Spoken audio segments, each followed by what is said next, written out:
সকালবেলা ঝুম বৃষ্টি দেখে ওয়েদার ডিমান্ডে খিচুড়ি রান্না শুরু করলেও রান্না করার পর খাওয়ার সময় দেখি যে একদম ঝলমলে রোদ আর গরম শুরু। যাই হোক, হ্যালো এভরিওয়ান, আসসালামু আলাইকুম। আজকে আরেকটা ব্লগ নিয়ে আপনাদের কাছে চলে আসলাম। আর আজকেও আমি কিচেন থেকেই আসলাম। যাই হোক, আমি আপনাদের সাথে গল্প করতে কিচেন থেকেই আসি। তো কি সুন্দর বৃষ্টি, তাই না? আর আমি বৃষ্টি দেখে আজকে ওয়েদার ডিমান্ডে খিচুড়ি রান্না করব। সকালে চিন্তা করেছিলাম অন্য কিছু করব, কিন্তু দেখি যে একদম মুষলধারে বৃষ্টি। তারপর অন্যদিকে মনস্থির করলাম, ভাবলাম যে না, খিচুড়ি রান্না করি। আর খিচুড়ির সাথে কি করা যায় দেখি। যাই হোক, আজকে আমি অনেক রকমের ডাল দিয়ে খিচুড়ি রান্না করছি। আমি 4 রকমের ডাল ইউজ করছি। নর্মালি আমি 2 রকমের ডাল দিয়েই করি, মানে মুগ ডাল আর মসুরের ডাল।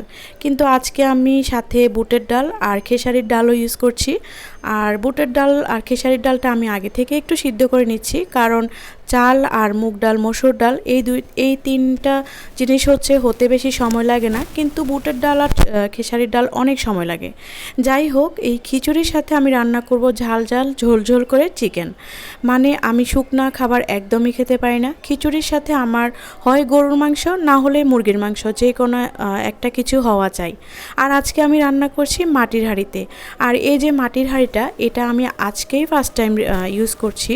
এর আগে আমি কখনো ইউজ করিনি, কিন্তু কিনেছি আমি প্রায় 3-4 বছর আগে।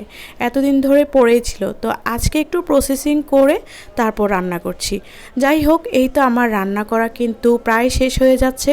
আজকে আমার ইচ্ছা ছিল একটু ল্যাটকা টাইপের খিচুড়ি করা, সাথে একটু মুরগির মাংস বা গরুর মাংসটা ইচ্ছা ছিল, কিন্তু গরুর মাংসও ছিল না আর বাসায় কোনো ধরনের সবজি ছিল না।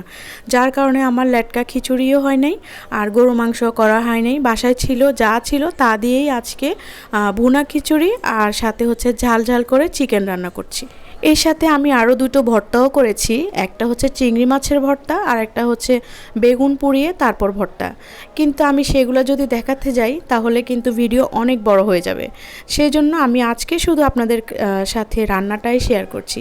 আচ্ছা, আমার রান্নাগুলো আপনাদের কাছে কেমন লাগে? চিন্তা করেন যে শুধু রান্নাঘরেই গল্প করতে চলে আসি, তাই না? আসলে এইটা ছাড়া আমার কাছে আর কোনো উপায় নেই, কারণ আমার ডের ম্যাক্সিমাম সময়ই রান্নাঘরেই কাটে। মানে সকালে নাস্তা রেডি করা, তারপর রান্না করা। তো চিন্তা করি যে এই রান্নাঘরেই আপনাদের সাথে কিছুক্ষণ গল্প করা যায়। আমার রান্না শেষ, আর রান্না শেষ হতে হতে আমার খাওয়ার টাইমে এত পরিমাণে রোদ উঠেছে, যে উদ্দেশ্যে করেছি সেটাই ব্যর্থ। যাই হোক, খিচুড়িটা অনেক মজা হয়েছিল। আর আজকে এ পর্যন্তই। সবাই ভালো থাকবেন। আল্লাহ হাফেজ।